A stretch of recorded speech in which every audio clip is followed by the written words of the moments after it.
The Vatican archives are home to many secrets and artifacts that you can only dream of. Today we've got the 3 secrets of Fatima, exorcism records, and more crazy historical stuff that deserves to see the light of day. The very controversial 3rd secret of Fatima is believed to be a secret document hidden within the archives. In 1917, 3 folks from Portugal received prophecies, one of which was witnessed by thousands of people. But this supposed suppression of the 3rd secret fueled rumors that its contents were regarding a nuclear world-ending event, natural disaster, or worse. The release of the contents of this secret in 2000 didn't do much to quell speculation. So to be specific, the first prediction was a vision of hell. The second was a prediction of the end of the First World Mass Extinction event, and a prediction of the beginning of a worse war, as well as a call to consecrate an entire country that's still doing bad things to this day to the Immaculate Heart of Mary as a way to bring peace. And finally, the 3rd big elusive secret, a vision of the Pope, along with other bishops, priests, religious and lay people, being killed by soldiers. The Church has taken this not as specific prophecy, which has or will come true, but in the words of Pope Benedict XVI, a vision, speaking of dangers and how we might be saved from them. He said it is meant to mobilize the forces of change in the right direction. But still, who knows what other curses those documents are holding? Hidden within the Vatican Palace, a set of opulent apartments are adorned with stunning architecture and are said to have hidden passageways used by the infamous Borgia family. Believed to be the first ever criminal family, they were Italian Spanish nobles who rose to prominence during the Italian Renaissance. During the reign of Pope Alexander VI, formerly known as Rodrigo Borgia, they were suspected of many crimes, including but not limited to adultery, interfamilial relations, theft, bribery, killings, mostly from the liberal use of arsenic, and worse. Because of their grasping for power, they made enemies of the Medici family and the Dominican friar Girolamo Savonarola, among many others. This family stands out in history as being infamously steeped in sin and immorality. Going back to that mention of Alexander VI's reign, it is reported that they hosted a lot of naughty parties in the Vatican Palace, the banquet of chestnuts being considered one of the most disreputable balls of this kind, with reports of 50 courtesans in attendance for the entertainment of the banquet guests. It is alleged that not only was the Pope present, but also 2 of his offspring, Lucrezia and Cesar, were also there. If you were wondering, the Pope had descendants? While a cardinal, Pope Alexander maintained a long-term illicit relationship with Vanosa de Catene, with whom he had 4 descendants: Giovanni, Cesar, Lucrezia, and Giuffre. Rodrigo also had offspring with other women, including a daughter with his mistress, Giulia Farnese. Cesar went on to kill Giovanni in hopes of gaining more power within the family, and was successful on that front. Lucrezia was a notorious poisoner. She became famous for her skill at political intrigue and the mysterious deaths and disappearances of her husband. I wouldn't want to mess with whatever evil spirits are still lingering around those old apartments and passageways, since there's probably a reason they aren't used anymore. The most cursed ledger of all time that calls the Vatican archives its home would have to be the record of exorcisms conducted by the Catholic Church. A famous man once said, "The greatest trick the devil ever pulled was convincing the world he doesn't exist." And in modern-day Vatican City, the devil is considered alive and well. The late Pope John Paul II personally performed 3 exorcisms during his reign, and Pope Benedict XVI expanded the ranks of the Catholic-sponsored exorcists throughout the world. In fact, Father Gabriel Amorth, the Church's chief exorcist, claims to have expelled more than 300 demons a year from the confines of his Vatican office. And there's about 350 exorcists operating on behalf of the Catholic Church in Italy alone. Father Gabriel also teaches bishops how to tell the difference between satanic possession and psychiatric illness, noting that those who suffer from the former seem to be particularly repulsed by the sight of holy water and the cross. So in Catholicism, exorcisms are performed in the name of Jesus Christ, and there's a distinction between major and minor ones. Minor exorcisms are included in some blessings in which priests call sacraments, such as blessed salt. The Catholic rite for formal exorcism, which is the major one, is given in section 11 of the Ritual Romana. The ritual lists guidelines for conducting this, and for determining when a formal one is required. In Catholic practice, the exorcist also has to be an ordained priest, if that wasn't obvious. They recite prayers according to the rubrics of the rite, and make use of religious materials, such as icons, sacramentals, and holy relics. The exorcist invokes God, specifically the name of Jesus Christ, as well as saints of the Church Triumphant and the Archangel Michael to intervene as needed. According to Catholic understanding, several weekly exorcisms over many years are sometimes required to expel a deeply entrenched demon. The Holy Rosary has a very important power, and also holy water, really important here. Going back to Father Amorth, he states that in the year 2000, Pope John Paul II attempted to exorcise a woman, but failed. Father Amorth later witnessed the possessed woman crawling up walls like a spider. Absolutely terrifying. A filed lawsuit claims that during the evil German dictator's reign, the Vatican Bank received at least 200 million Swiss francs from his puppet Utashi regime, money that his followers allegedly looted from groups of people they set out to eliminate. The class action lawsuit, headed up by attorney Keelan Friesen at Minneapolis law firm Zimmerman Reed, involved 2,000 plaintiffs, seeking an accounting of the funds as well as restitution that could go up to like 200 million. The claim also names as yet unidentified Swiss, Austrian, Argentine, Spanish, Italian, Portuguese, and German banking institutions, where according to the lawyer, some of this plunder might have been routed to help war criminals escape to Argentina. The suit relies on once classified documents from various countries that have been made public over the last couple of years. Well, the last many years, as well as a 1998 US government report that was issued. Some of the report's most damning evidence appears in a 1946 intelligence memo from a US Treasury agent named Emerson Bigelow, who states that the Swiss francs were held in the Vatican for safekeeping. The Vatican has consistently denied allegations of receiving Yahtzee gold, and said its internal review showed no trace of such funds, because you're going to trust the internal review from a bank that actually destroyed their records for 70 years before going public on occasion. One of the reasons the Vatican has been criticized is because it refuses to open its archives. A key figure in helping folks keep this money hidden was Krunoslav Draganovic, a Croatian priest who was the head of the College of San Girolamo in Rome. So men in Croatia who wanted to become priests lived at San Girolamo while studying for ordination, and after the big mass extinction event, the college served as a safe house for the Utashi underground. So it's alleged that Draganovic aided Utashi military and civilian leaders who had been in power in Croatia and committed crimes. Krunoslav's assistance consisted in obtaining false documents and safe passage out of Italy. Experts write that there are allegations that Krunoslav used his Vatican Bank connections to launder the gold stolen by the Utashi, and that he was paid for his cooperation. By the way, Krunoslav admitted that in 1945 he had personally moved 40 kilos of Utashi gold to Rome, concealed in packing cases. A request made under the Freedom of Information Act resulted in the 1997 release of Bigelow's report. Criminal conduct described in the report led to the institution of a 1999 lawsuit against the Vatican Bank, filed by survivors and descendants of the Utashi. But the lawsuit was dismissed in 2009 under terms of the Sovereign Immunities Act. Although the legal case no longer stands, there's a lot of moral questions around all of this. Ever since allegations concerning the Vatican Bank and the Croatian plunder became public, there's been a lot of requests to the Vatican to allow access to the archival documents, and nothing yet. If there is incriminating information, it should be allowed to come out. Whatever data survived the mid-1940s would be found here, and according to experts following tradition, documents pertaining to that time period could have been made public on March 12th of 2014, which was 75 years after this Pope was in power, but nothing's happened yet. At a 1997 conference on looted Yahtzee gold in London, the Vatican was the only one out of 42 countries that rebuffed all requests for archival access. At a 1998 restitution summit in Washington, it ignored an emotional plea made by US Secretary of State Madeleine Albright and stood aside as 44 countries approved an ambitious plan to return icky looted art and property, settle unpaid life insurance claims, and reaffirm the call for open access to that time-era archive. There was some enthusiasm over a 1999 Vatican announcement to allow Jewish historians into archives, but it was short-lived. Access was limited to 5,000 documents that had been hand-picked. All that cursed gold? Still waiting to see the light of day. Finally, Queen Mary, a rallying force for Catholic cause in England, wrote a letter in French to Pope Sixtus V from Fotheringay Castle in Northamptonshire in November of 1586. She professed her allegiance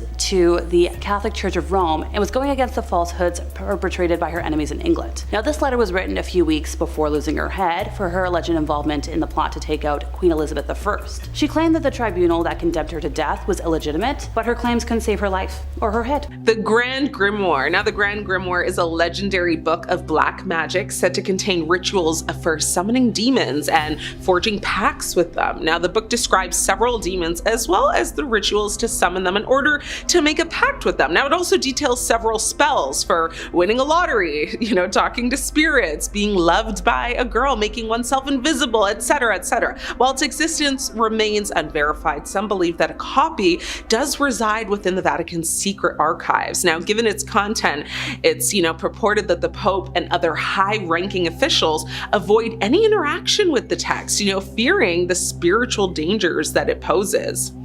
The Shroud of Turin. Now, the Shroud of Turin is a linen cloth bearing the image of a man, believed by many to be Jesus Christ, and is considered a significant religious relic by many people. Now, the cloth is actually housed in the Cathedral of San Giovanni Battista in Turin, Italy. Authenticity has been the subject of much debate, though, particularly after radiocarbon dating tests in 1988 indicated a date range of 1260 to 1390 CE. Which is much later than the traditionally accepted date of Jesus's, crucifixion. Now, the first recorded instance of the shroud was in 1354 in Liry, France. Now, it was presented to the church by a knight named Geoffrey de Charnay, who claimed it was Jesus's burial shroud. Now, in 1389, the Bishop of Troyes, Pierre de Arcis, denounced it was a forgery. Now, the shroud was later acquired by the House of Savoy and moved to Turin, Italy in 1578. It is now actually preserved in the Royal Chapel of the Cathedral of San Giovanni Battista in Turin.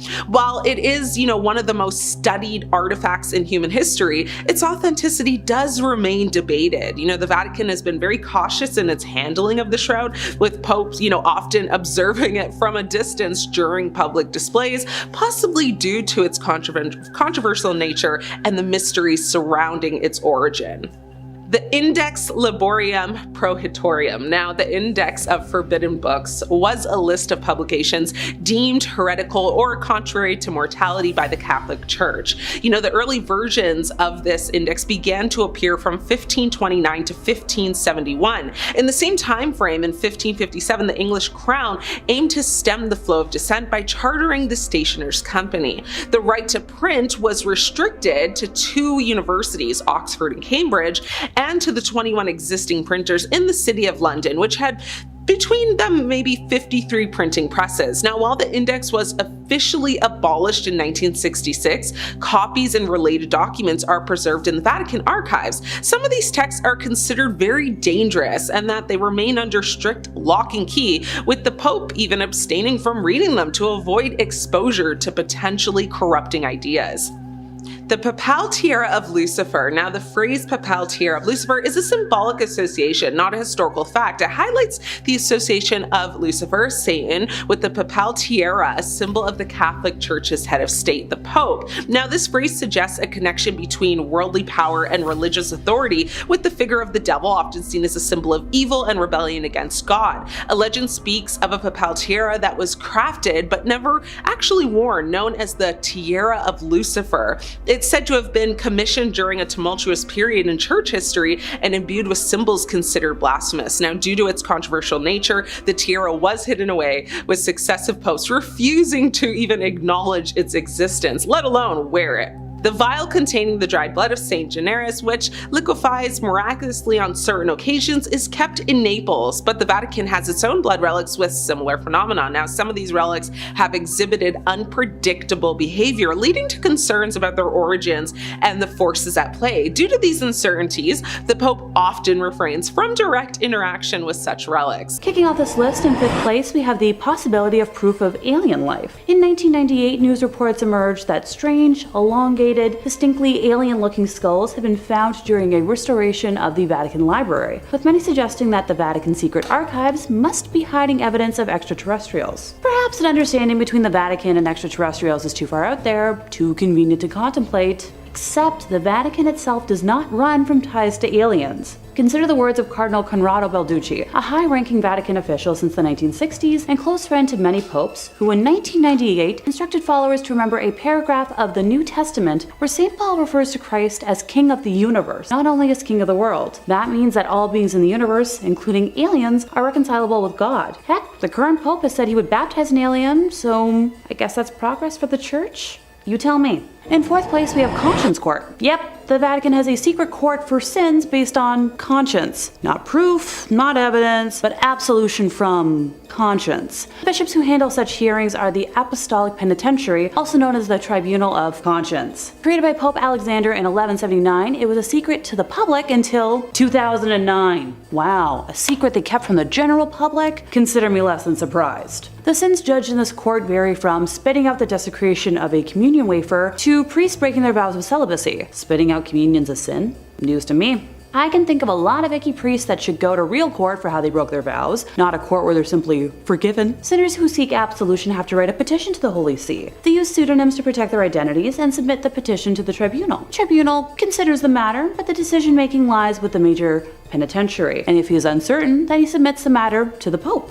Until about the 18th century, heinous crimes such as ending lives and fornication against will were judged by the tribunal. Sure, let's give Father whatever his name is a slap on the wrist so he can have a clear conscience about breaking serious laws and go back to his biggest concern about having a perfect life after passing. Because that's the priority for serious crimes. Same with using a fake name for protection. Really great.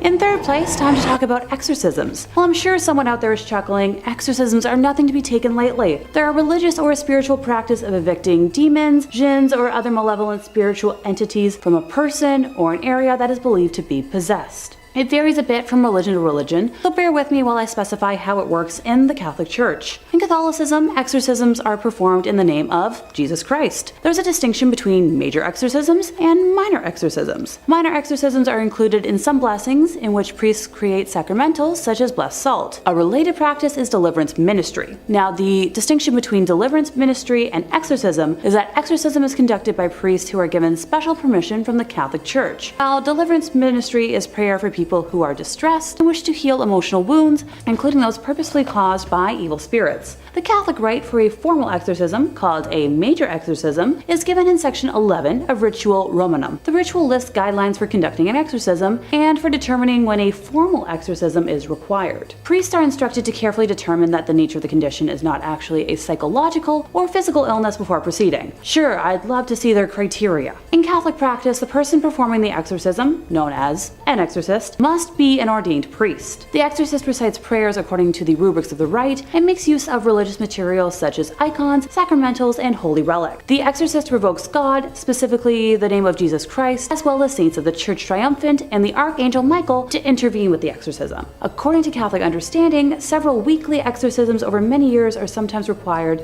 to expel a deeply entrenched demon. St. Michael's prayer against Satan and the rebellious angels, attributed to Pope Leo, is considered the strongest prayer of the Catholic Church against cases of diabolical possession. The Holy Rosary also has an exorcistic and intercessory power. Cool, maybe I'll go get my rosary one of these days. Holy water is a common aid for exorcism. Its use belongs to the prayer to St. Michael. The chief exorcist of the Vatican, Father Gabriel Amorth, stated that he had performed tens of thousands of exorcisms over his 60+ years as a priest. Oh my gosh. Additionally, popes have performed exorcisms. Father Amorth states that in 2009, Pope Benedict slammed Satan out of 2 guys, and in 2000, Pope John Paul II attempted to exorcise a woman, but failed to do so. Father Amorth later witnessed the possessed woman crawling up the walls like a spider. Interesting. In Roman Catholicism, exorcism is a sacramental but not a sacrament, unlike baptism, confession, First Communion. Unlike a sacrament, exorcism's integrity and efficiency do not depend on the rigid use of an unchanging formula or the ordered sequence of prescribed actions. Its efficiency depends on 2 elements: authorization from valid and illicit church authorities, and the faith of the exorcist. Ever since the rise of the popularity of exorcisms in the movie of, similar name, the church has tried hiding that they still practice them, but we know better. The Knights Templar were secretly declared innocent. Now imagine being tormented into confessing to crimes that you simply didn't commit, then executed anyway, while the document proving your innocence is quietly locked away for 700 years. Well, that's exactly what happened to the leaders of the Knights Templar. Now, back in 1307, King Philip of France ordered the very sudden arrest of hundreds of Templars. They were actually accused of heresy, idol worship, and blasphemous rituals. Now, under brutal torment, many actually confessed. The medieval world was told these warrior monks were secret devil worshippers, and their order was destroyed. Their leaders were actually burned alive. Case closed, or so everyone thought. But inside the Vatican archives, a document known as the Chinon Parchment tells a completely different story. Discovered in the archives in 2001 by researcher Barbara Frail, the parchment records a secret 1308 investigation ordered by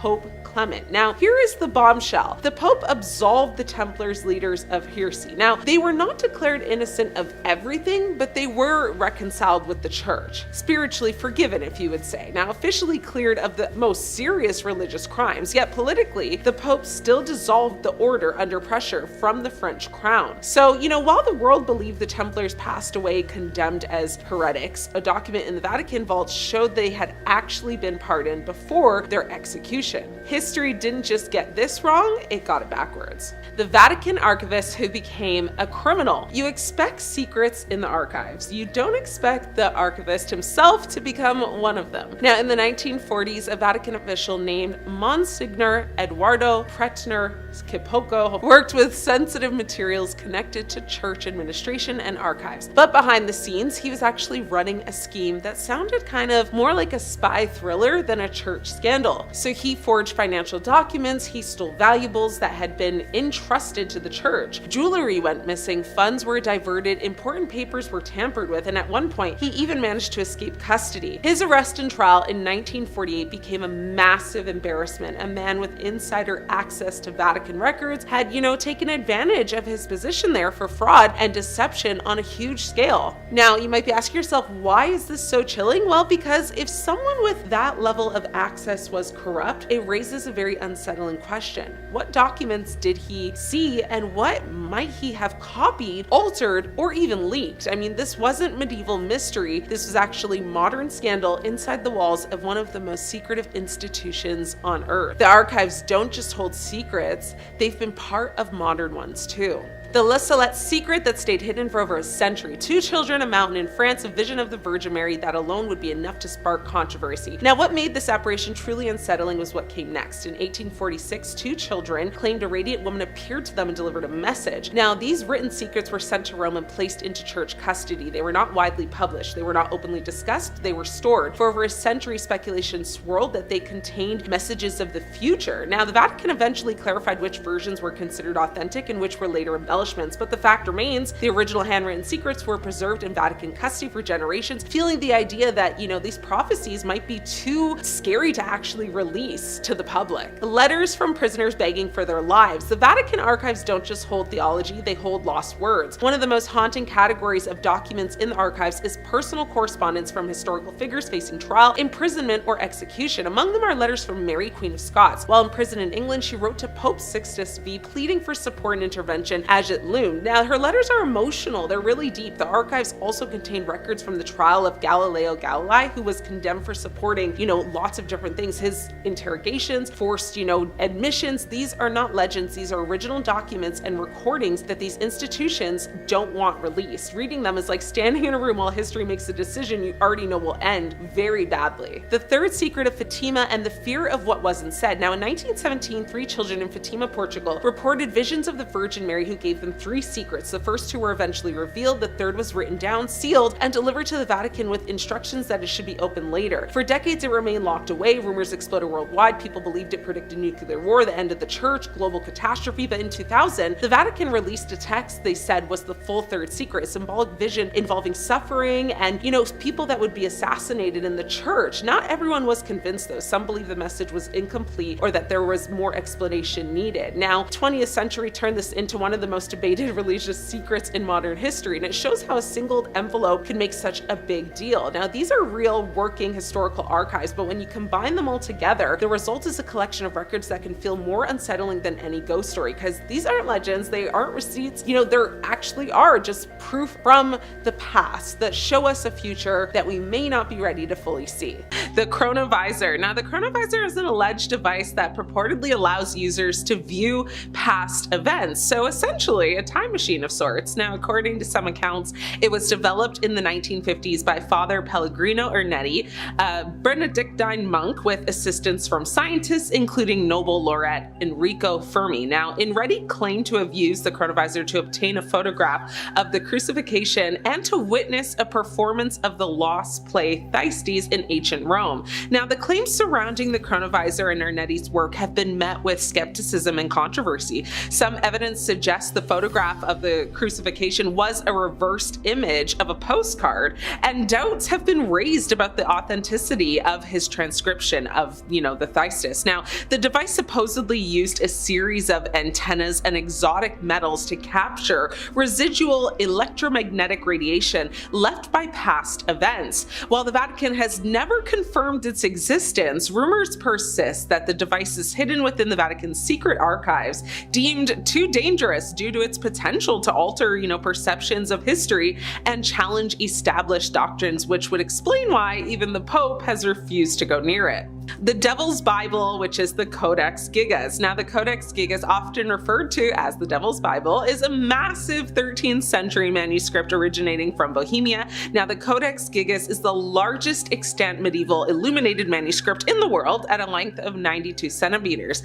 Its most striking feature is a full-page illustration of the devil, leading to legends that it was created in a single night through a pact with Satan. While the manuscript currently resides in the National Library of Sweden, some believe the Vatican possesses a copy or related texts that are actually kept hidden due to their blasphemous content and the fear that reading them could invoke demonic influences. Researchers estimate that it would actually take one person 5 years or around, the clockwork to complete the Codex Gigas, meaning it's more likely that this one scribe spent between 10 to 25 years or 3 hours a day writing and illustrating the manuscript. In the internet age now, the Codex Gigas is now accessible online, allowing people from all around the world to explore its pages. Now, this newfound accessibility has its advantages, aiding researchers and history enthusiasts. Yet, it also raises questions about the risks of spreading its mysterious contents to a wider audience. It's been said that this is one item that the Pope won't touch, even with a pole.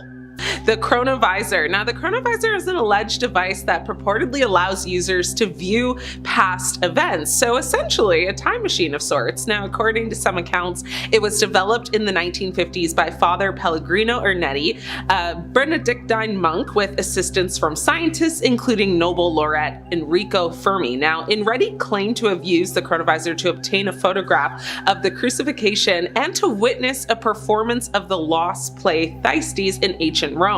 Now, the claims surrounding the Chronovisor and Ernetti's work have been met with skepticism and controversy. Some evidence suggests the photograph of the crucifixion was a reversed image of a postcard, and doubts have been raised about the authenticity of his transcription of, the Thyestes. Now, the device supposedly used a series of antennas and exotic metals to capture residual electromagnetic radiation left by past events. While the Vatican has never confirmed its existence, rumors persist that the device is hidden within the Vatican's secret archives, deemed too dangerous due to its potential to alter, perceptions of history and challenge established doctrines, which would explain why even the Pope has refused to go near it. The Devil's Bible, which is the Codex Gigas. Now, the Codex Gigas, often referred to as the Devil's Bible, is a massive 13th century manuscript originating from Bohemia. Now, the Codex Gigas is the largest extant medieval illuminated manuscript in the world at a length of 92 centimeters. Its most striking feature is a full-page illustration of the devil, leading to legends that it was created in a single night through a pact with Satan. While the manuscript currently resides in the National Library of Sweden, some believe the Vatican possesses a copy or related texts that are actually kept hidden due to their blasphemous content and the fear that reading them could invoke demonic influences. Researchers estimate that it would actually take one person 5 years or around, the clockwork to complete the Codex Gigas, meaning it's more likely that this one scribe spent between 10 to 25 years or 3 hours a day writing and illustrating the manuscript. In the internet age now, the Codex Gigas is now accessible online, allowing people from all around the world to explore its pages. Now, this newfound accessibility has its advantages, aiding researchers and history enthusiasts. Yet, it also raises questions about the risks of spreading its mysterious contents to a wider audience. It's been said that this is one item that the Pope won't touch, even with a pole. The Spear of Destiny, also known as the Holy Lance or the Spear of Longinus, is believed to be the weapon that pierced the side of Jesus during the crucifixion. Now, over the centuries, it has been associated with immense power, with legends claiming that whoever possesses it holds the fate of the world in their hands. Now, the spear is associated with immense power and just the ability to basically control world events for good or for evil. Throughout history, various figures like Emperor Constantine, Napoleon, and even far worse ones have been fascinated by the spear, seeking to possess it. Now, there are multiple claims to the original spear, with some relics housed in various locations like St. Peter's Basilica in Rome and the Hofburg Treasure House in Vienna. The spear has been a symbol of power, destiny, and religious belief, influencing historical events and shaping narratives. Now, due to its controversial history and the potential for misuse, it's rumored that the Vatican has secured the spear, with the Pope refraining from direct contact to avoid dire consequences associated with its legends. Third Secret of Fatima. Now, the Third Secret of Fatima, revealed in 2000 by the Vatican, describes a vision of persecution and the attack on a bishop dressed in white, interpreted as a prophecy of the 1981 assassination attempt on Pope John Paul II in 1917. Now, 3 shepherd children in Fatima, Portugal, basically reported visions of the Virgin Mary, who entrusted them with 3 secrets. Now, while the first 2 were revealed early on, the third secret remained undisclosed until the year 2000. However, many believe that the full content of the third secret has never actually been entirely revealed, as it allegedly contains apocalyptic prophecies. Now, the Vatican, along with other interpretations, saw the secret as a warning about, the persecution of Christians and the dangers of war. Now, some interpretations also include the vision of hell, notes on the Fatima website. Now, the Vatican's reluctance to disclose the complete secret has led to a lot of speculation that its contents are so disturbing that even the Pope avoids direct engagement with the original documents. The True Cross relics. Now, relics of the True Cross, or pieces of the cross on which Jesus Christ was crucified, are venerated by many Christian, denominations as objects of devotion. Now, these relics are believed to have been discovered by Saint Helena, the mother of Emperor Constantine, during a pilgrimage to the Holy Land. Saint Helena reportedly found not only the cross, but also the 3 nails used for the crucifixion. Saint Helena reportedly discovered and donated many other relics of the True Cross, including smaller pieces to the Basilica Santa Croce in Rome. Now, fragments believed to be from the True Cross, the cross upon which Jesus was crucified, are held in various churches worldwide. The Vatican possesses several of these relics. While they are, there are tales of certain fragments being associated with malicious or, basically just ominous events. Now, some stories suggest that specific pieces have been actually locked away due to unexplained occurrences, with the Pope choosing not to handle them directly, just to prevent potential supernatural repercussions.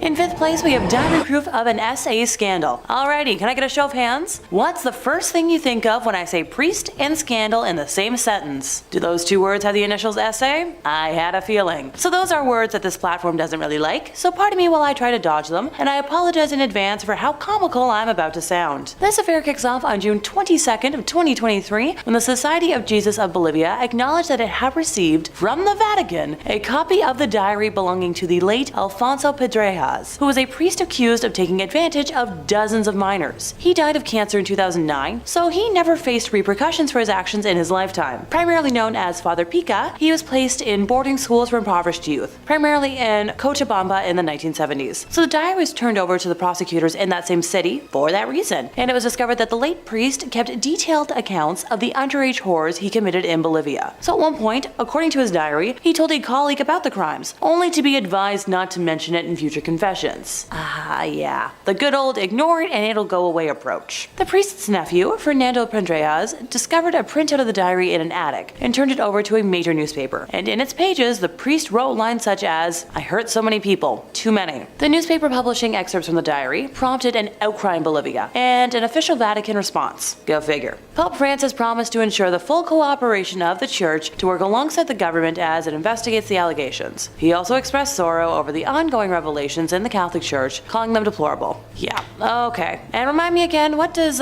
full cooperation mean? Coming from an institution that covers up more than it discloses, pardon me if I take that with a pound of salt. Bolivian President Luis Arce has called on his country to strengthen controls to prevent foreign priests with, a history of sexual crimes from entering the country. Which, it's fine, and obviously I support that, and, great, but it's hard to find that out when the church is super skilled at covering things like that up. Priest Jordi Bortomeu, a sex crime investigator from the Vatican, arrived in Bolivia back in May to gather information about prevention efforts being undertaken within the church to stop these kinds of crimes. Well, that sums it up right there for me, folks. The church has its own sex crime investigator. It's such a problem that they have a specialist.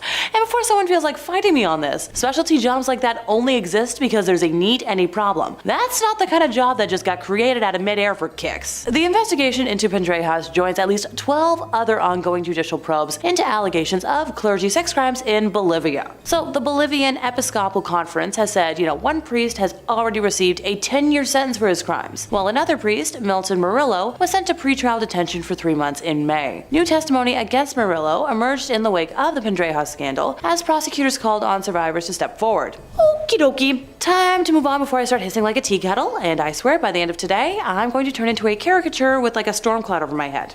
In fourth place, we have a drastic loss of support. So in Germany, people who are formerly members of a church pay a so-called church tax that helps to finance it in addition to the regular taxes that the rest of the population have to pay. If they register their departure though with local authorities, they don't have to pay it anymore. Granted, there are some exceptions for like low earners, folks who are jobless, retirees, students, and etc. But I'm pretty sure here in North America, all money given is through donation, and you just, stop going on your own terms if you want, but it's more complicated elsewhere. But also feel free to let me know in the comments if I'm wrong, because I'm not a certain expert on Catholicism. Anywho, more than 500,000 people formally left the Catholic Church in Germany last year, which was significantly higher than the previous record. The German Bishops' Conference said specifically that over 522,000 people left the church last year, which is up from around 350,000 in 2021. In comparison, only 1,447 people joined the Catholic Church, which was around the same as the previous year. The departures left the number of Catholic Church members in Germany at nearly 21 million, which is just under a quarter of the population. Now, the Bishops' Conference didn't detail reasons for departures in this annual release of statistics, but many people have turned their backs on the church in recent years, amid fallout from scandal over bad things done by clergy and others. Wow, I'm shocked. In 2018, a church-commissioned report concluded that at least 3,667 people were harmed by clergy in Germany between 1946 and 2014, with more than half the victims being under 13, and nearly a third of that served as altar boys. Various dioceses tasked law firms or others to put together reports on their own past handling of these cases, which has led to massive tensions in the Cologne Archdiocese, where the Archbishop, Cardinal Rainer Maria Wolkai, drew widespread criticism for his handling of a report he commissioned. His offer of resignation has been pending with the Pope for months. Now, an independent report in the Munich Archdiocese, where the late Pope Benedict served as Archbishop from 1997 to 1982, last year faulted the handling of cases by a string of church officials past and present, including the then Cardinal Joseph Ratzinger himself. The head of the Central Committee of German Catholics, an influential organization, said she was sad but not surprised at the number of departures last year, and has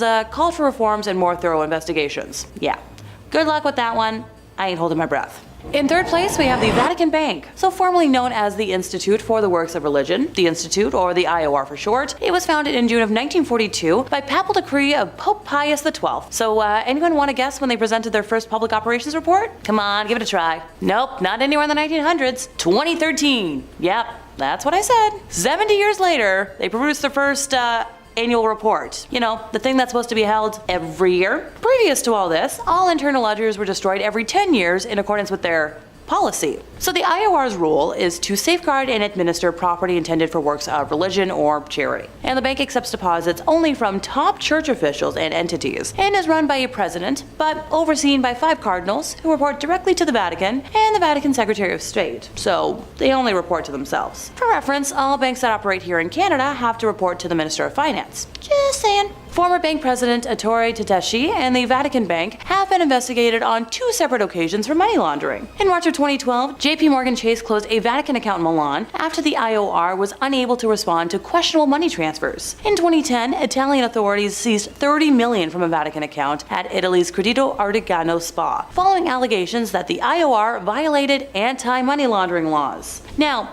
everybody denied wrongdoing, and no charges were ever filed. The money was released after the IOR promised to pass measures to come into full compliance with international standards on money laundering and terrorism financing. In September 2019, German Cardinal Reinhard Marx, who was in charge of the Vatican's Economic Council, confirmed that Pope Francis had instructed him to reduce costs in an effort to eliminate a deficit that is estimated to be around 70 million euros. Don't get excited though, that's not a concrete number from them because, that would be way too transparent. The exact amount is up for debate because the Vatican had not published a budget since 2015 and has been without an in-house auditor for 2 years or more. And pardon me while I'm gonna blink real slowly here. The Vatican enjoys a property tax break for all non-commercial properties containing a chapel. So using this loophole, between the years 2006 to 2011, the Vatican evaded taxes that amounted to 4 billion euros. The European Court of Justice ruled this illegal, and the Vatican had to cough up those euros as tax. Because, every kind of organization has that money lying around. And no, the Vatican did not entirely pay for evading taxes. It is argued that if you take into account the taxes that they evaded dating back to, let's say 1992, they would owe over 13 billion euros. Yeah, I'm moving on before my eye twitch gets worse. Number 2.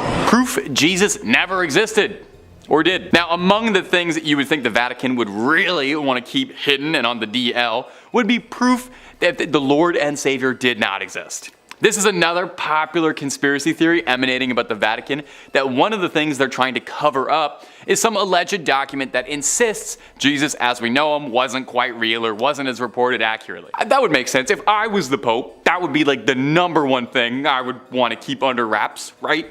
That would probably destroy the church overnight if that ever came out. Now, on the inverse of this theory is a similar theory, totally different direction though, stating that the Vatican's secret archives contains indisputable proof that Jesus did exist, including correspondences between St. Paul and Emperor Nero, history's favorite bad boy, contemporary paintings and depictions of the man, which would be pretty groundbreaking. You'd wonder though, if they have that, why would they keep that secret? I would leak that one. Now, if you believe this conspiracy and you can carry on with it, it does get a little wild. One author, Michael Bagnet, claims that the correspondences inside the archives, they prove Jesus did exist, but here's a crazy twist.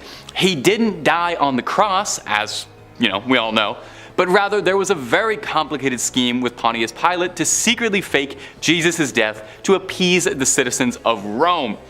Sounds a little bit more like the plotline to a Dan Brown novel. It's a little fantastical, and if true, would probably be the greatest conspiracy theory in human history, and maybe humanity's most tightly guarded secrets if there's any weight to it. So definitely, if they knew that, they would probably keep that under wraps, keep that in a drawer, locked up tight, not let anybody see that. Number 1, the Illuminati. Maybe this is one of the most widespread conspiratorial beliefs, maybe one of the oldest conspiracy theories out there, really, is that the Illuminati, the centuries-old secret society that once started in Bavaria, would eventually grow into an organization capable of challenging the church and overtaking it. And if you believe the conspiracies, it's clandestinely pulling the strings behind everything, controlling the world from the shadows, inserting key members of its order into the highest levels of government, religion, the Disney Corporation, the rap industry, and also including their symbols hidden in everything. That one, I guess, just for fun, just to, flex. May I just say though, if the Illuminati are real and controlling things, they have got to be the least kept secret order, imaginable, since, I'm talking about them. Well, the conspiracy goes that the Vatican is closely tied with the Illuminati, with some believing that cardinals and the papacy are all tied to Illuminati interests, and that the secret archives contain bountiful proof of this: memos, meetings, plans for world domination, etc. The Vatican's archives date back centuries, nearly 1,000 years worth of old papers, with some documents containing secrets of the Knights Templar, who are thought to be the originators of Freemasonry, the group that would become tied with the Illuminati. That's who the Illuminati was based on. Surely some of those Knight Templar meeting minutes would be particularly illuminating, if you'll pardon that absolutely horrible pun. Of all the ones on this list, I think this one is the most outright likely, since we know the Illuminati did stem from the Freemasons, and We know that there was a real Illuminati. That's an indisputable fact. And we know the Knights Templar. We know all of these groups did exist, and it's very likely that there are some secrets inside the Vatican's archive containing references to those three groups that could fuel the plot lines for the next 12 years of Assassin's Creed games. We got some good conspiracy stuff in there. Number 5, Benito Mussolini. The Vatican isn't just the seat of the Catholic Church. Did you know that actually the Vatican is the smallest country in the world? Despite the fact that it does exist inside Rome, inside Italy, the Vatican technically is not part of Italy, but rather its own sovereign little country. About 1,000 people live there total. But it hasn't always been this way, and the reason that it became that way is a little darker than I'm sure the church would like to admit. It was a treaty with fascist leader Benito Mussolini. In 1922, Mussolini and the National Fascist Party came to power in Italy, crushing democracy and putting up a pretty hostile dictatorship in its place. In 1929, Mussolini and the church came together to have a little meet and greet and sign a treaty, granting the church status as a private enclave, a sovereign state inside of Italy. Mussolini wouldn't bother the Vatican, and they wouldn't bother him. Mussolini even paid out a massive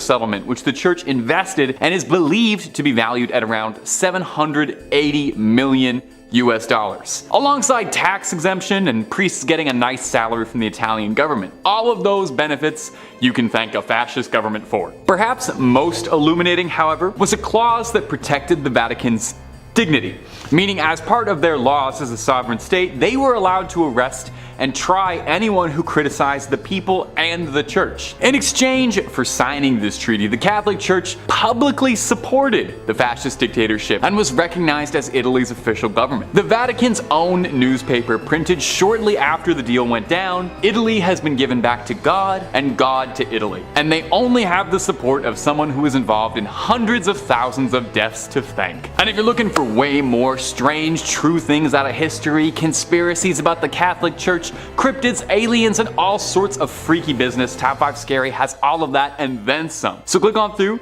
hit subscribe, please make sure to hit that bell so you get everything and do not miss a single scream. But you do that at the end of this video, okay? We got way more Catholic Church secrets coming up. Number 4, the treacherous Pope Boniface. Let he who is without sin cast the first stone. This idea being that none of us are truly free of sin, and we're all born into this world natural sinners. Well, some people really take that idea and really run with it. And you would be surprised how high up the Catholic Church some of these troublemakers get. That's where Pope Boniface VII comes in, one of history's most notorious popes for his incredibly unholy behavior. Pope Boniface was actually so wildly controversial that Dante Alighieri wrote in the Inferno that Pope Boniface was condemned to the 8th circle of hell where the frauds were kept. It's a really good window into the sort of general mindset of the population that in their books they were imagining all the ways he'd be tormented in hell.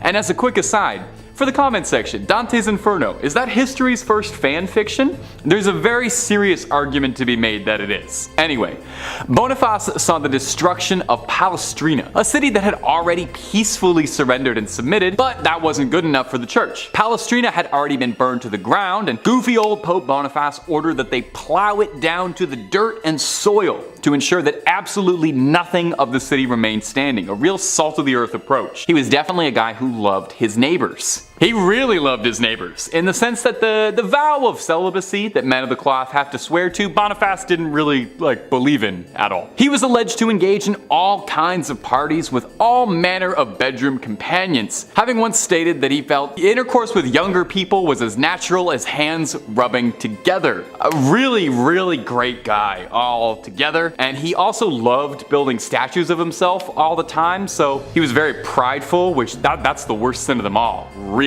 Number 3, Galileo. Science and religion do have a place alongside one another in the world, I think. Now, science and religion have had a complicated history, you know, they've never quite seen eye to eye, kind of always furrowing their brows and glaring at each other through the hallways, but one could never truly disprove wholly the existence of God through science, and I think science can illuminate and shine new light on ways to glorify religion, right?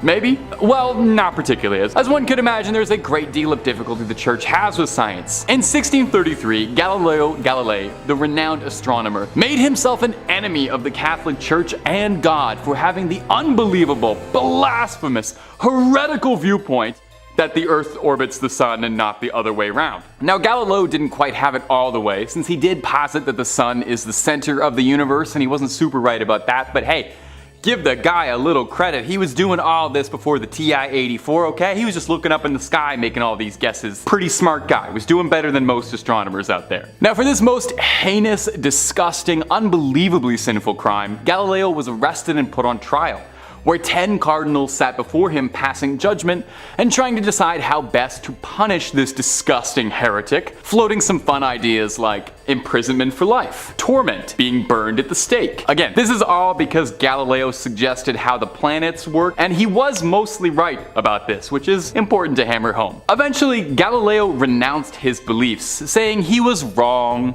and he was getting up there in age and didn't want to spend the rest of his life suffering. So in an act of true humble forgiveness, the church instead decreed that instead of being burned or anything, Galileo be condemned to spend the rest of his days in his home, which he did until his passing. That'll teach him. Now eventually, obviously, the church kind of had to walk back some of that treatment of Galileo. In 1992, they spoke out saying that maybe he was kind of technically right about like a few things here and there, and mumbled out an apology like a schoolyard bully being forced to say sorry by the teachers. Sure, it was about 350 years too late, but I bet Galileo probably really appreciated it and would have loved to have known how vindicated by history he would have been. In second place, we have the Chronovisor. No, this isn't some weird, hat or goggles. Italian Benedictine monk Pellegrino Ernetti claimed to have used a time viewer which could film the past without sound, and used it to obtain a photograph of the crucifixion of Jesus and view scenes from ancient Rome, including a performance of a very lost play. Now, this was mostly scrubbed away in history until like 2002, when author Father Francois Brune swore in his book, Le Nouveau Mystère du Vatican, that the Chronovisor not only exists, but he learned about it in the early 1960s. A day after he met scientist priest Father Pellegrino for the first time, the two were sailing along the Grand Canal of Venice, discussing biblical interpretations, when the father explained that theories and interpretations were unnecessary when one could see the truth for himself. So he explained to our lovely author how the Chronovisor functioned, allowing the viewer to both see and hear events of the past and future. And hey, if you don't believe my word, his full account is in that book I mentioned earlier. So with a little digging, researchers will find first mentions of the Chronovisor in a 1972 article published in the Italian magazine La Domenica del Corriere, entitled "A Machine That Photographs the Past Has Finally Been Invented." Belongs to the Vatican, and this Chronovisor time machine is heralded as one of the papacy's best kept secrets. It's said to be replete with 3 precious alloys, cathodes, dials, levers, and has the ability to display myriad historic events in biblical and Roman history. So apparently, since it acts as some sort of television, it can verify all of this. Now, this time machine is claimed to have been invented in the 1950s by a dedicated and secret team of Italian scientists, including who I've already mentioned, Mr. Pellegrino himself. Critics may take credibility issues with the fact that he, eventually became a priest, but he was a scientist first. See, this critic doesn't take issue with that, more so that the Vatican is hiding a tool that could be used to help solve, unanswered crimes around the world and maybe help people. Like, imagine how many killings could be solved and how many families of lost people could have answers. Stop being selfish. In first place, we have the allegations from Arise Church. So an external review of Arise Church has called for its entire board to resign after reports from more than 500 current and former members, that include allegations of cult-like behavior, racism, SA, and conversion therapy came to light. So that report, compiled by a group called Pathfinding, which is, a consultancy firm for charitable organizations, was leaked to journalist David Ferrier, who revealed pretty damning allegations. The report was filled with experiences of, like I said, so many people involved with the church, which received nearly $15 million in donations the year before it was released. A 34-page summary of the investigation concluded it was undeniable that there had been significant hurts caused to people involved with Arise and egregious and systemic failures in governance over many years. And called for the board members to get the heck out. Arise Church senior pastor John Cameron did resign from his role following all these allegations, and Brent Cameron, pastor and brother of John, also resigned from his position around the same time. In a statement on its website, Arise said it was committed to safely share the stories of those who had participated and the report had been illegally obtained. Sure, whatever you say. The Pathfinding report recommended a full independent review of the church's finances, including, how donations tagged for certain purposes are used in reality, and a review of policies around expenditure limits for senior leadership. It also recommended disallowing tithing by younglings, and for those who are unaware, it means giving a percentage of your earnings. There was pressure to donate money, and some felt pretty uncomfortable about comments made about their donations. And oh no, I wish I could swear right now. Underage people should not have to give a percentage of their earnings to anything if they're working. In total, 545 people completed submissions for the review, including folks from every campus across the country, past and present ministry school students, current and former members, staff, and past board members. They revealed harmful practices that had continued up until present day, and a very significant number of people had experiences that caused pain and hurt. A review found racist remarks were said from those preaching on the stage, with some staff being told to focus on white kids. When troubling behavior was experienced by members, they felt unable to speak up due to the pressure to say yes and please senior leaders amid an honor culture that had a strong focus on leadership rather than Jesus. This culture created favoritism among members, and leaders sometimes used derogatory nicknames over a period of months for some individuals. So the reviewers heard from people who were pressured to continue working despite illness or serious injuries, including broken bones and concussions, and the dangers people faced driving through the night on no sleep to meet expectations, and operating heavy machinery after 17 hours of duty. Reviewers heard reports of people at the church who were part of the LGBTQI+ community being subjected to conversion therapy and denied opportunities to serve because of their sin. And when I tell y'all I almost burst into tears when I first read that, as an openly bisexual woman, in today's day and age, I just want to scream whenever someone claims sexuality other than heteronormativity is an abomination or a choice that can be changed. People are born this way, and that's their lives. Let them be. It's not going to hurt your existence. Arise Church has reported a loss of almost 2.8 million, and after all of the above came out last year, I couldn't be happier. The average number of people at physical Sunday services fell from 4,000 people to under 3,000, and virtual services were attended by an average of 700 people, down from over 1,000. Number 5, a time machine. Among the many conspiracies about what goods are hidden inside the Vatican's secret archives, one of the more popular and reoccurring ones is that the Vatican has access to wondrous technology hidden away from the rest of the world, from ancient civilizations, stuff like that. One leading theory is that among these devices is something called the Chronovisor, an alleged time machine of sorts that allows the user to peer inside and see whatever time period in history or forwards they desire, like a little time camera. Doctor Who would love it. One Italian monk, one Pellegrino Ernetti, claimed that he developed the Chronovisor at some point during the 1950s with a team of 12 esteemed scientists who all wished to remain anonymous in the process. I would put my name on that if I invented time travel, personally. I'd want people to know. The Chronovisor is described as consisting of antennas and an unknown metal that's really good at looking through time, a little knob for tuning to a particular time and place, and a screen and recording device. Ernetti described that he and his team used this machine to view speeches by Mussolini and Napoleon, scenes from ancient Rome, and the crucifixion of Jesus Christ, which they allegedly tried to take a photo of. Now obviously no one's seen the Chronovisor. If such a device was to exist, it would naturally be pretty secretive. An Italian magazine in the 1970s claims that they found that image of Christ's crucifixion, the photo that was taken through time, only to discover that it was actually just a postcard. So this one's a bit up in the air. Let me know if you think this is real, but also, you know what? Let me know what time period you would want to take a picture of, if you could see that up close. And if you're looking for way more scary content, my friends, you already know Top 5 Scary is the place to be. We've got everything scary under the sun. Cryptids, conspiracies, true crime, fake crime, aliens, UFOs, just about anything freaky you can think of. So click on through, subscribe, stay scared, and don't miss a single thing. But keep watching this video too, okay? We worked hard on it. Number 4, the 3 secrets of Fatima. Over 100 years ago, 3 young people in Portugal from the town of Fatima claimed that they were visited by the Virgin Mary herself in a vision, and the Madonna shared with them wondrous prophecies and visions onto them. These visions, allegedly, were the Second World War, the rise and fall of communism, and the death of a pope. And these were referred to as the 3 secrets of Fatima. Very cool prophecy stuff. Now, story goes that the Madonna would visit these 3 shepherds every 6 months on the 13th day of each month on the dot. She was very punctual. Influenza would end up claiming the lives of 2 of these prophets, leaving only one to share messages with the world, and then only briefly too. Conspiracies and conspiracists state that the things the Virgin Mary told the shepherds weren't quite reported on accurately, and in truth, the church knows the real secrets that were bestowed upon the Fatimans, and that these were way too dangerous to be let out and had to be suppressed and controlled for fear of civil unrest. possibly pertaining to things that could damage the church's good reputation or change the nature of society as a whole. Maybe the answer as to whether or not that dress was white and black or gold and blue the whole time. An alternate conspiracy is that there were more secrets that the church knows about but refuses to share. Maybe 4 secrets of Fatima. That makes sense. They're called the secrets of Fatima, not the tell everybody's of Fatima. You want my theory? My conspiracy? Virgin Mary told those shepherds of Fatima the recipe for KFC and Coke, and the Vatican realized quickly that information is just too sensitive. That's got to stay under wraps. Number 3, proof of aliens. Well, we already talked a little bit about some of the incredible technology that could be inside this archive.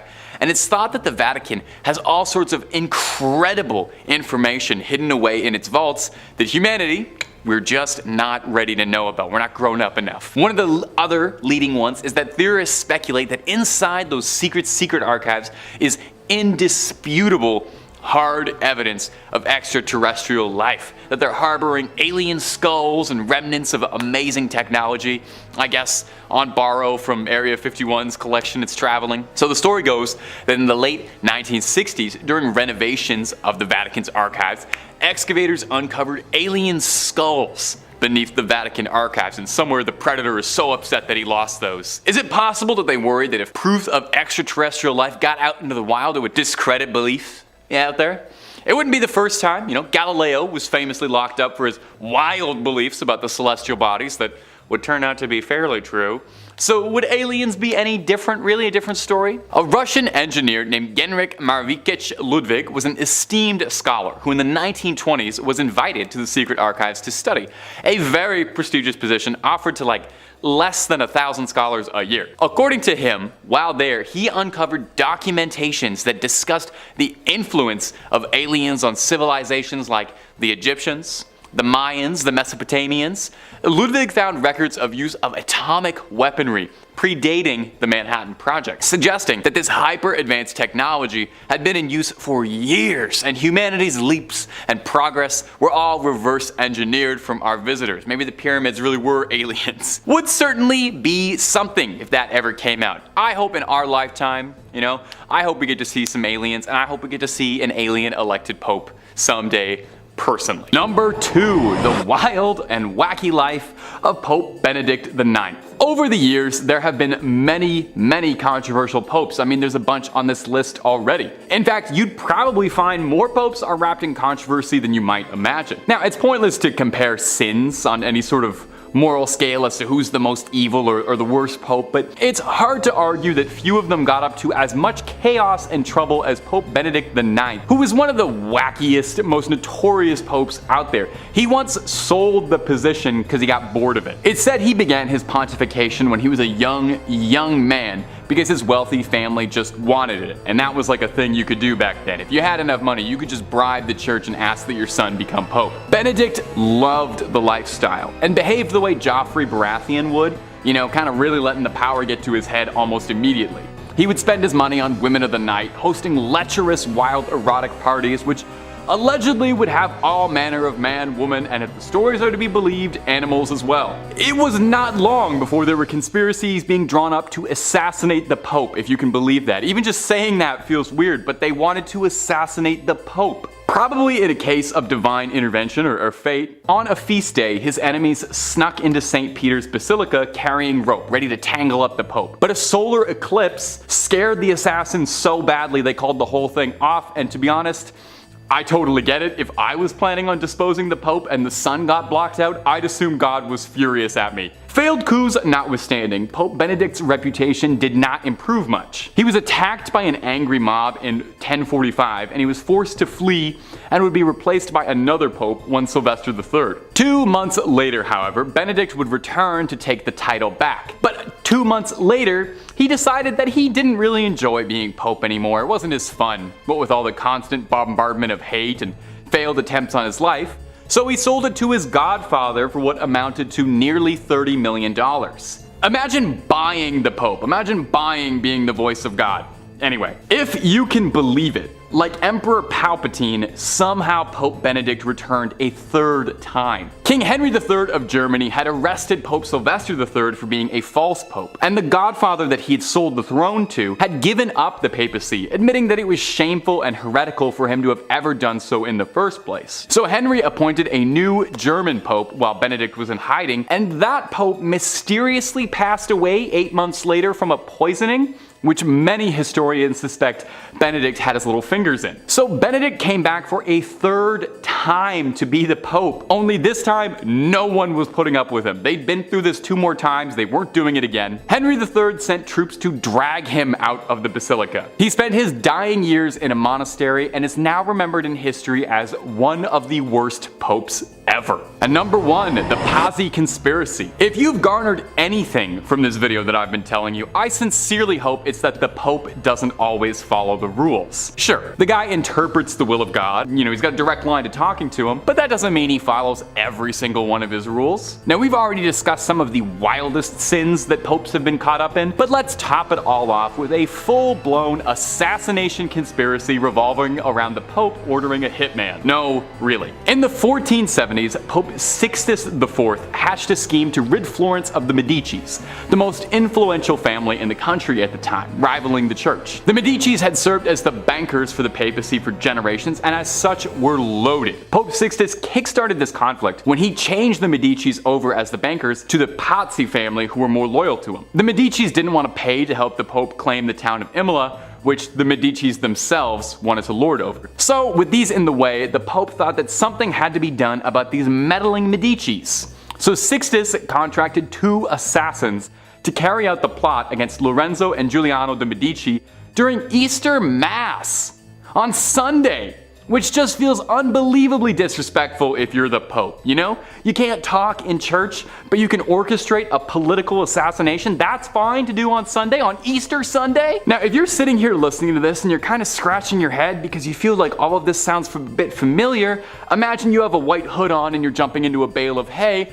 because this was a driving plotline in Assassin's Creed 2, where protagonist Ezio ends up helping out Lorenzo Medici a great deal. Yeah, no, the games were really inspired by true history, save for a few extendo blades and boss fights against the Pope, but a lot of that stuff really did happen. History is just as weird as the video games make it out to be. Now, if you remember from Assassin's Creed 2, Giuliano was fatally slain, but Lorenzo survived and rallied support of Florence in a war against the church. Lorenzo picked off conspirators and then sailed to Naples to meet King Ferdinand to discuss a peaceful solution to the bubbling war. There's a reason they called him Il Magnifico. This guy was great at strategy. In the end, the plot failed drastically because all it really did was cement people's support to Lorenzo Medici. People loved the fact that he survived an assassination. They made a medal commemorating this for him, and it brought shame to Pope Sixtus, and it inspired one of the best games Ubisoft ever put out. The Shroud of Turin.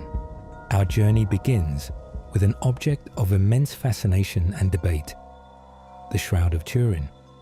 This linen cloth bears the faint image of a man who appears to have suffered crucifixion, a figure many believe to be Jesus Christ. Locked away, rarely displayed, the shroud has undergone countless scientific examinations, yet its origins remain stubbornly elusive. Could this cloth hold definitive proof of the Passion of Christ? Or conversely, could its mysterious nature point to something else entirely, something the Vatican has meticulously concealed to protect the foundations of its faith? The questions surrounding the shroud are unsettling, and the Vatican's tight control over its study only deepens the intrigue. Jesus does not exist. Our next terrifying secret strikes at the very heart of Christian belief, the alleged hidden knowledge that Jesus does not exist. This is perhaps the most controversial and potentially faith-shattering secret of all. Could historical documents or archaeological findings, locked away in the Vatican's extensive libraries, cast doubt on the historical existence of Jesus Christ as depicted in the Bible? Think about the implications. Nero, the Roman emperor, and Paul, a pivotal figure in early Christianity. Could these letters, if genuine, expose a reality that contradicts the Gospels? the Vatican's unwavering stance on the divinity of Jesus makes any suggestion to the contrary seem unthinkable. Conspiracy theorists believe these letters might reveal a different origin for Christianity, one where the historical Jesus, as we know him, is absent. The Vatican's intense secrecy surrounding its archives only fuels this fire. What truth are they guarding so fiercely? Why the tight-lipped silence about such potentially crucial historical documents? The argument is stark.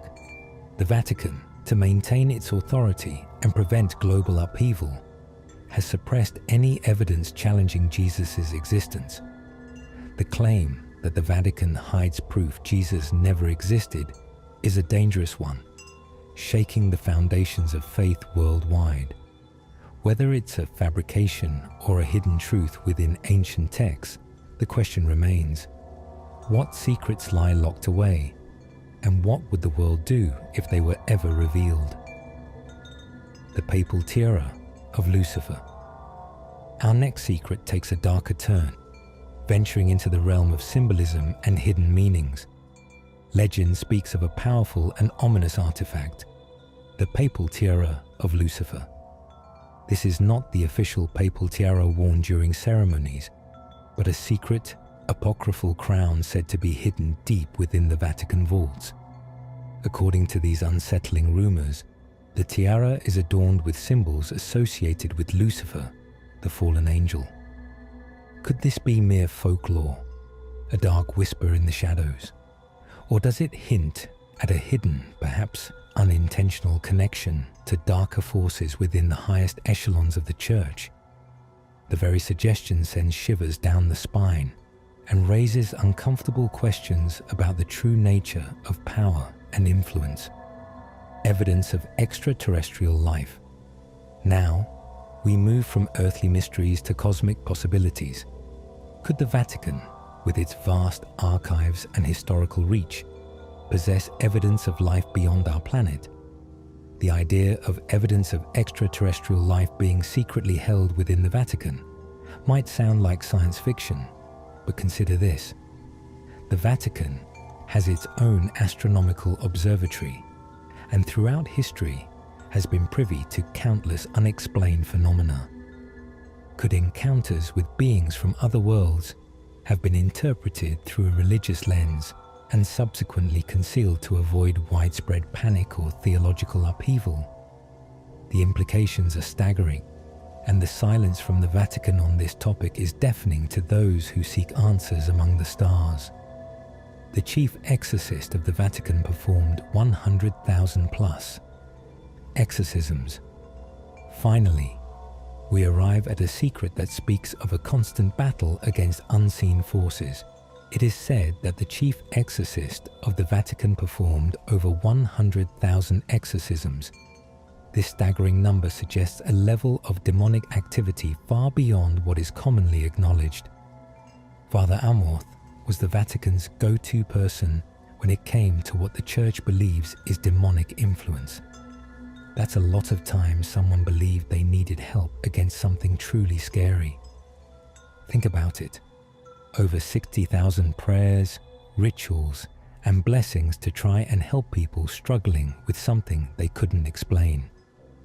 While the Catholic Church officially recognizes the existence of demonic possession, the sheer volume of exorcisms reportedly performed by the Vatican's chief exorcist paints a chilling picture.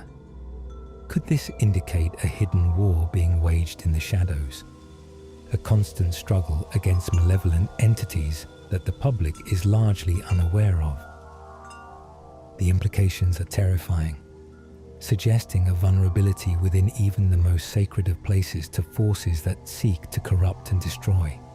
So there you have it, 5 terrifying secrets hidden within the walls of Vatican City.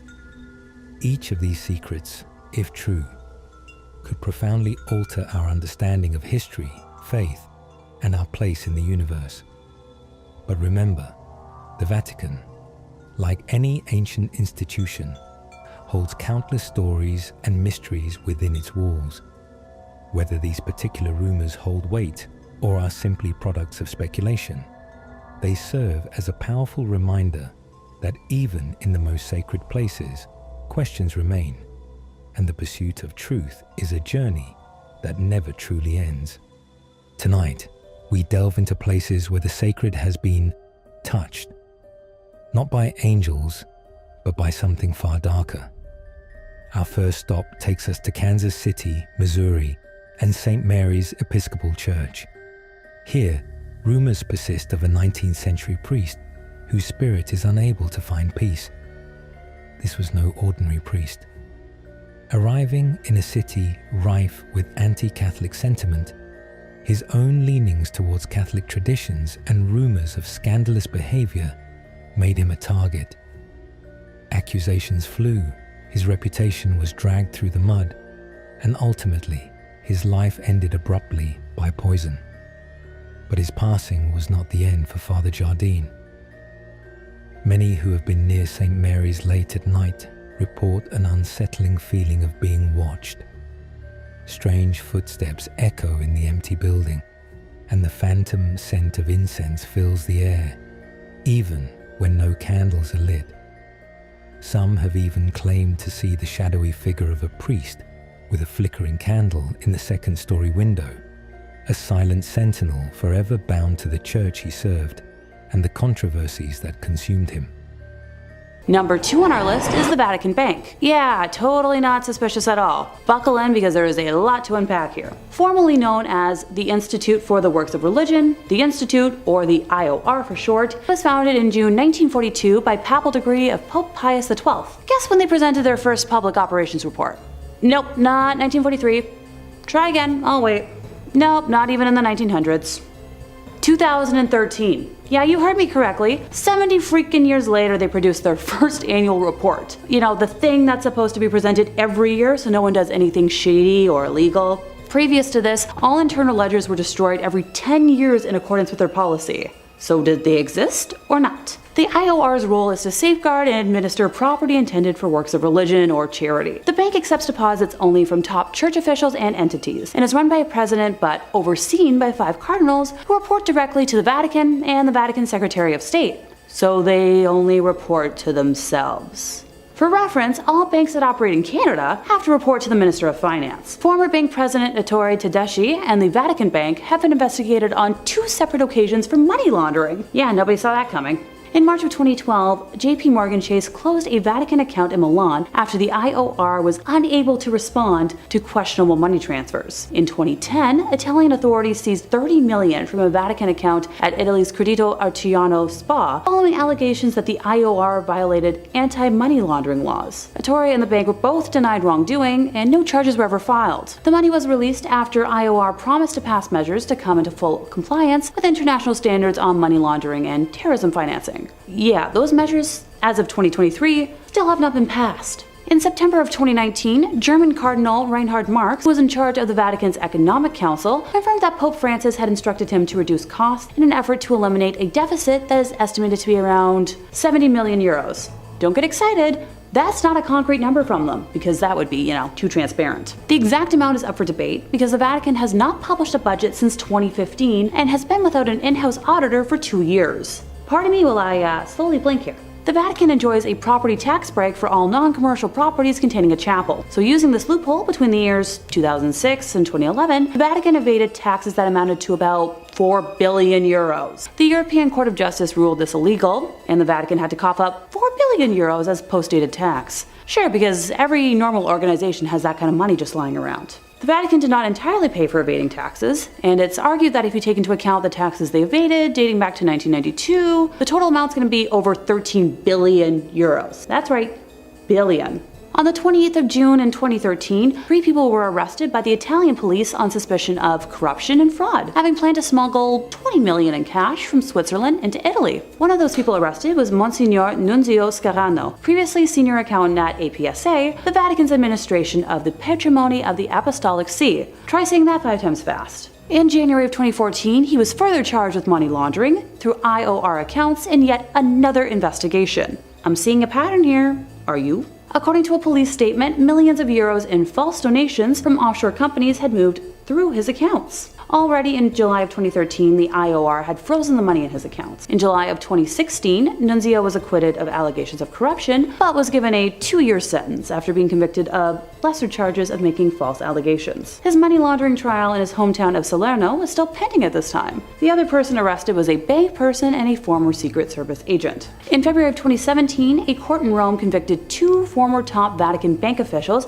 Paolo Cipriani and Massimo Tullioff, for omissions in communications involving 3 small transfers. Paolo was a former Vatican Bank director, and Massimo was his former deputy. They were, however, acquitted of a more serious money laundering charge, which involved $60 million in transfers, and were sentenced to 4 months and 10 days in prison. They were also forced to return $6,000 each. Oh, so glad they had to return so much of that money. In 2018, Vatican prosecutors indicted former Vatican Bank president Angelo Caloia and an attorney, Gabriele Liuzzo, for embezzling $62 million and using a real estate scam between 2001 and 2006. Oh yeah, totally a safe bank to put money in. And in first place, we have some unethical history German stuff. Thanks to guidelines, I have a lovely dictionary of words I cannot say, so I'll try to give y'all a little list right now. Yahtzee's gonna represent a group that carries about, a very distinct flag, and evil dictator Schmiedler is their leader. But I'll just use evil dictator or cruel dictator. I hope y'all can follow along, because things are about to get dicey. Remember that bank I just talked about? Yeah, time to get even more in depth. A filed lawsuit claims that during the dictator's reign, the Vatican Bank received at least 200 million Swiss francs from his puppet Utasha regime, money that his followers allegedly looted from groups of people they set out to eliminate. The class action suit, headed up by attorney Keelan Friesen at Minneapolis law firm Zimmerman Reed, involves 2,000 plaintiffs who are seeking an accounting of purported funds as well as restitution that can amount to around $200 million. The claim also names, unidentified Swiss, Austrian, Argentine, Spanish, Italian, Portuguese, and German banking institutions, where plaintiffs' lawyers say some of the plunder may have been routed to help the war criminals escape to Argentina.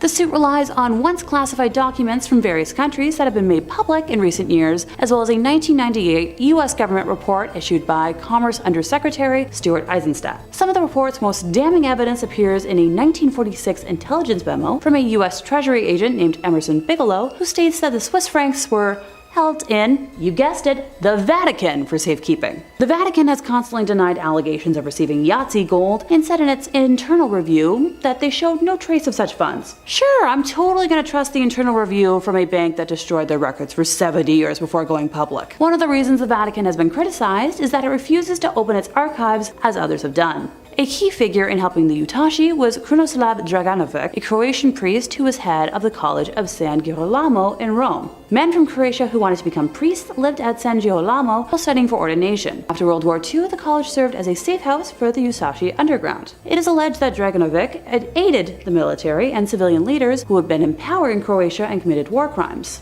His assistance consisted in obtaining false documents and safe passage out of Italy. People write that there are allegations that he used his Vatican Bank connections to launder gold stolen by, you guessed it, and that he was paid for his cooperation. He admitted in a 1945 that he had personally moved 40 kilos of Utashi gold to Rome, concealed in 2 packing cases. A request made under the Freedom of Information Act resulted in the 1997 release of Bigelow's report. Criminal conduct described in the report led to the institution of a 1999 lawsuit against the Vatican Bank. Criminal conduct described in the report led to the institution of a 1999 lawsuit against the Vatican Bank filed by survivors and descendants. The lawsuit was dismissed in 2009 under terms of the Sovereign Immunities Act. Although the legal case no longer stands, moral questions surrounding the plunder remain. Yeah, I've got a few questions of my own. Now, ever since allegations concerning the Vatican Bank and the Croatian plunder became public, requests have been made to the Vatican to allow access to archival documents from the time of Pope Pius. Pius was Pope from 1939 until 58, and if there's anything, it would be found on documents from his papacy, if they still exist. According to Gerald Posner in God's Bankers, following tradition, documents relevant to Pope Pius could have been made public on March 12th of 2014, 75 years after his election as Pope, but you guessed it, the date passed without